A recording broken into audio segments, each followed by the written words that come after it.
Bonjour les amis YouTube, donc c'est la troisième vidéo je pense pour Python, donc c'est pour faire suite à ma playlist de tutoriels que j'ai fait pour, excusez-moi, je pense qu'on peut écrire encore.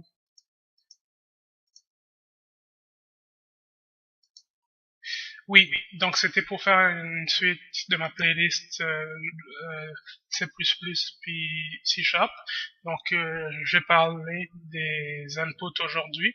Donc on va faire la même vidéo que ce que j'ai fait pour C++ et C Sharp. Donc, je vais vous montrer un petit diagramme ici. Donc ça c'est un genre de plan juste pour un sign-up. Donc, ça peut être pour Facebook, ça peut être pour n'importe quel réseau social, un forum ou des trucs comme ça. Donc, ce que le programmeur fait, c'est qu'il va faire une initialisation de plusieurs variables. Donc, il va avoir bien sûr un prénom, un nom d'utilisateur, un email, l'âge, l'adresse, puis le mot de passe. Donc, vous pourrez voir que toutes ces choses vont être de, de type string. Donc, ça va être des alphanumériques, sauf l'âge qui est en int. Donc, j'aurais peut-être dû l'écrire ici.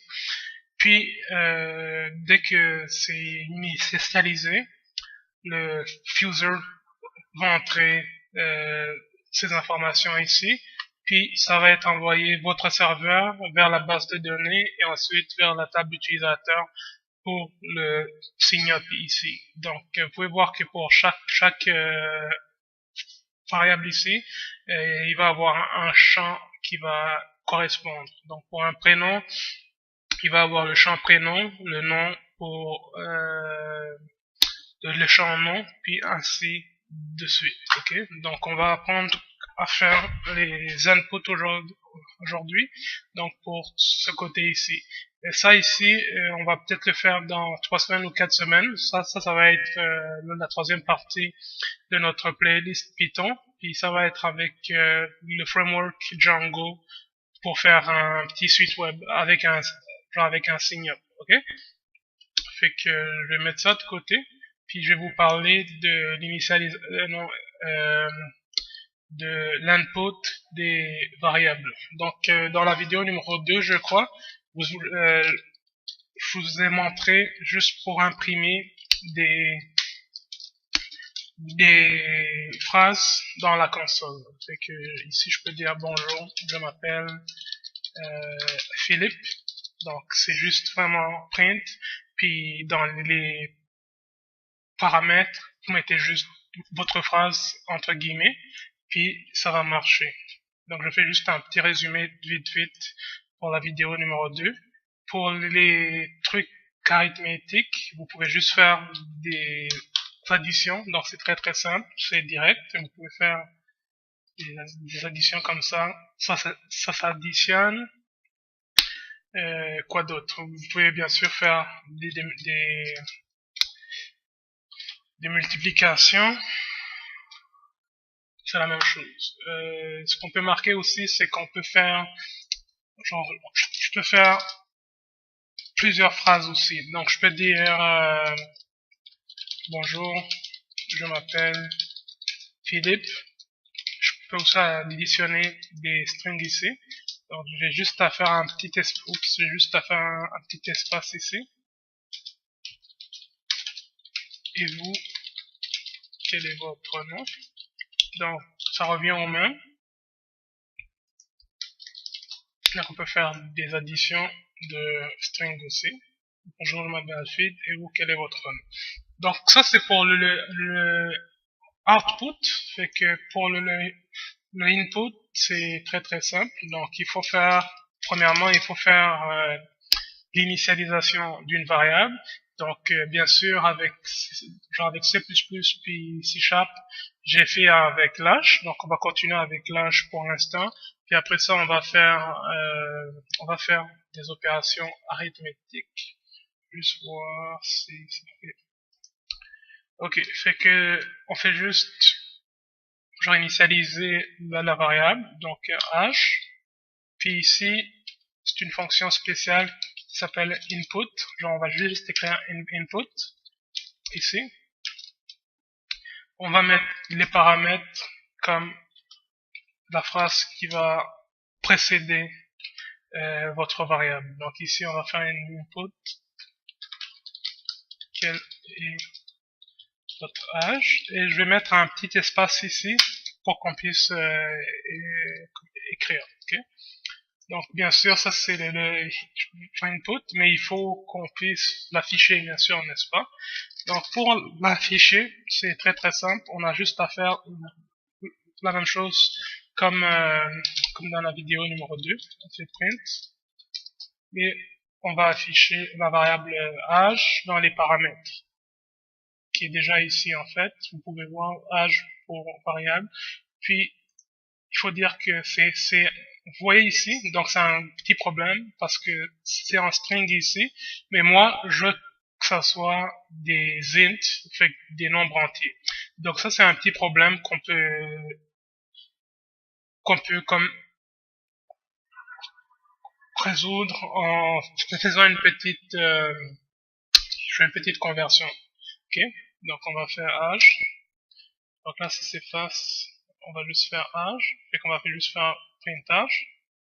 Bien sûr, je peux ajouter une phrase ici, juste pour dire vous avez 18 ans. Vous avez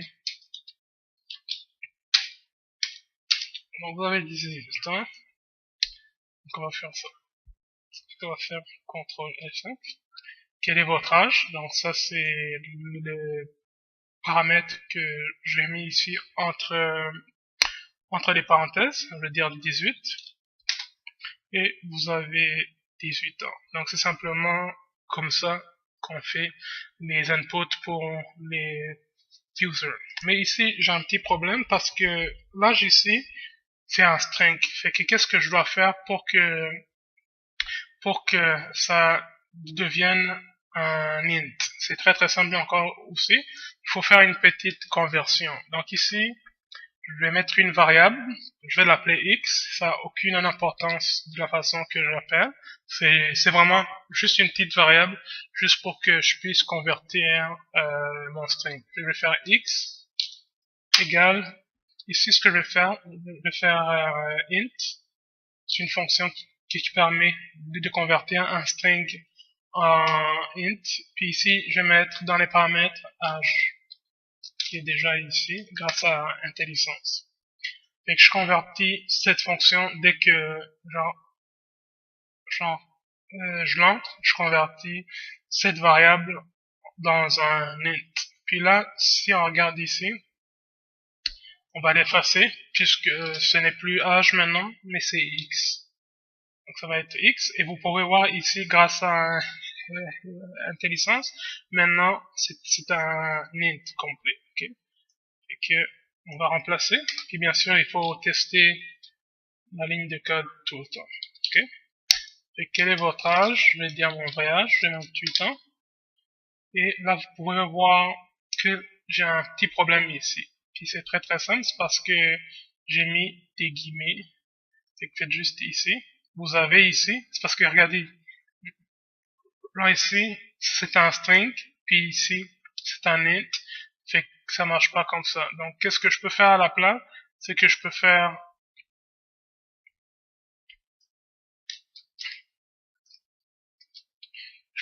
print ici x, je vais faire print ici x, et ici je vais juste écrire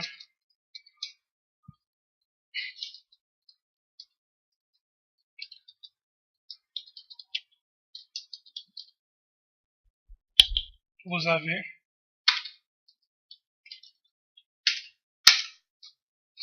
avec un petit espace,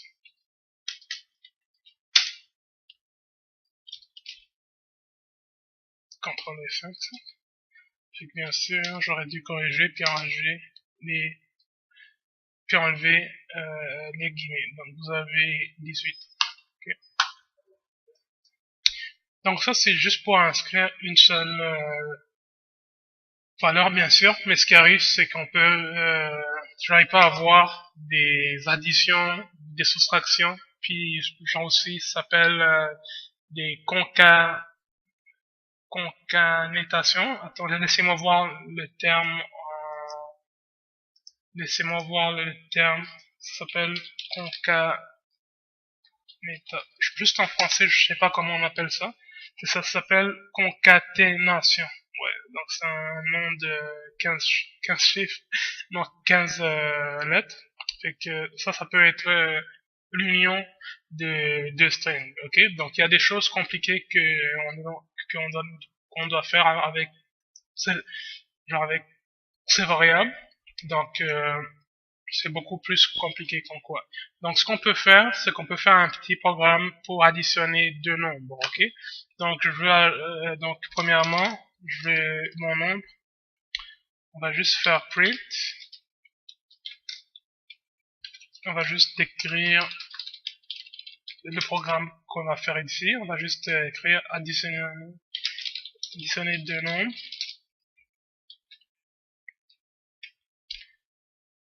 Additionner deux nombres. Puis ici, on peut faire aussi print. Non, excusez-moi, on peut faire input juste pour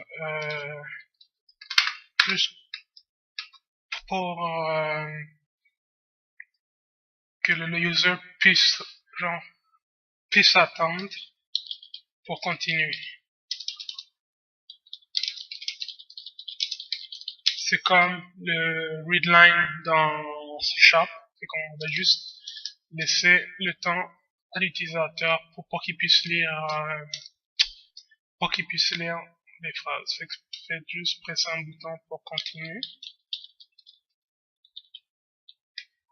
Et là, on va additionner deux nombres, ok? Et le premier nombre, ça va être nombre 1.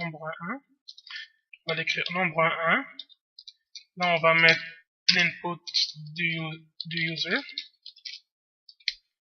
On va mettre les parenthèses. Premier chiffre. Et on va mettre nombre 2. Entre parenthèses. Excusez-moi, mon téléphone vibre. Juste une seconde.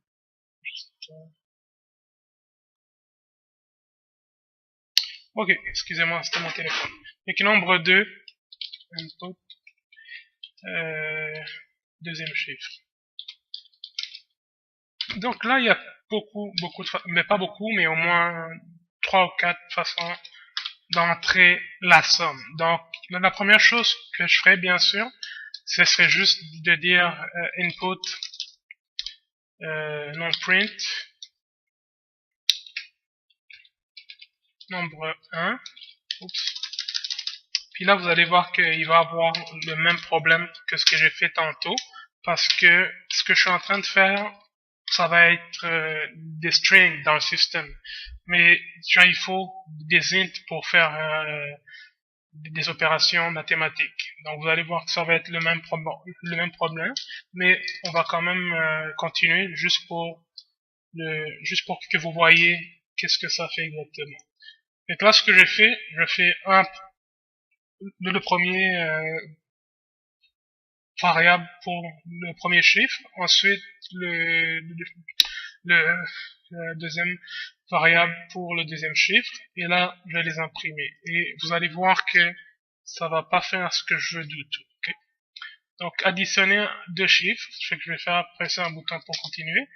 Premier chiffre, en fait j'ai oublié de mettre mes deux points et un espace, sinon c'est pas vraiment lisible. Et qu'on va faire CTRL F5 encore. Fait qu'additionner deux chiffres. Passer un bouton pour continuer. Premier chiffre, ça va être 14. Deuxième chiffre, ça va être 23. Fait que là, vous voyez que c'est un peu drôle parce que ça fait juste 14, 23. Donc, ça fait juste les unir ensemble.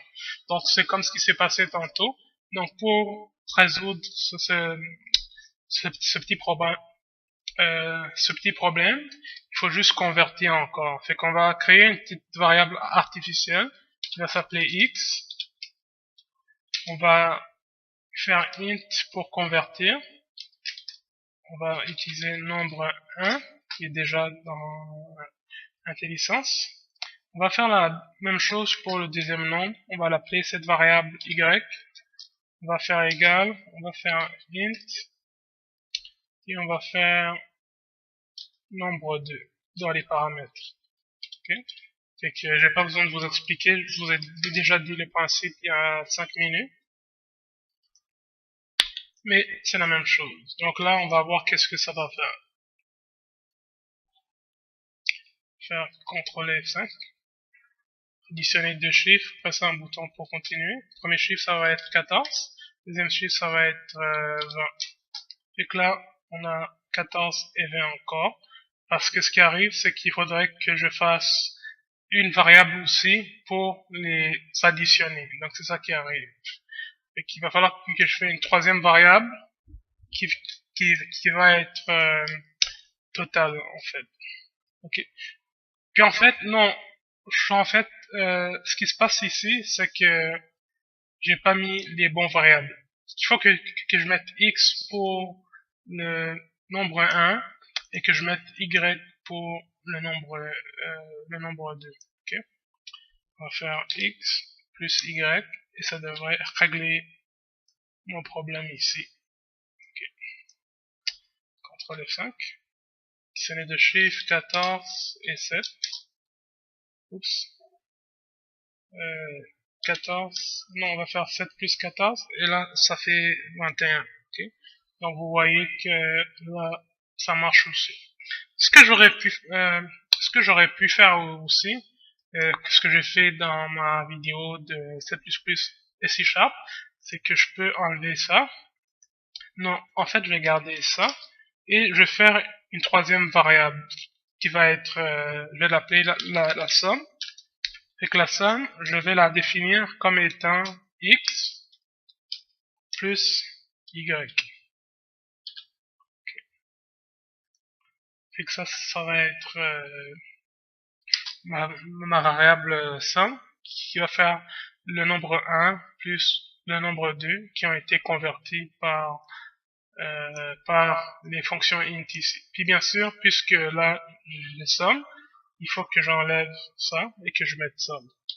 Et que c'est peut-être une façon plus standard de faire une troisième variable pour les additions. Ok, donc là on va faire CTRL F5. En fait, ce qui serait bien sûr, c'est qu'on va mettre un code aussi, print.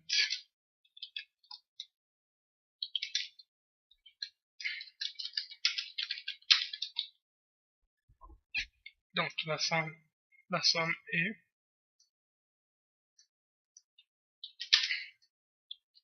CTRL F5. C'est un bouton pour continuer. Premier chiffre, on va mettre 58. Et deuxième chiffre, on va mettre 7. Donc, la somme est 65. Okay. Je vais voir que là, ça a marché parce que ça a bien été converti. Fait que merci beaucoup. Puis dans la quatrième vidéo, on va faire les conditions if comme dans la vidéo de C++ et de C#. Puis merci beaucoup. Puis n'oubliez pas de vous enregistrer puis de liker cette vidéo. Merci beaucoup.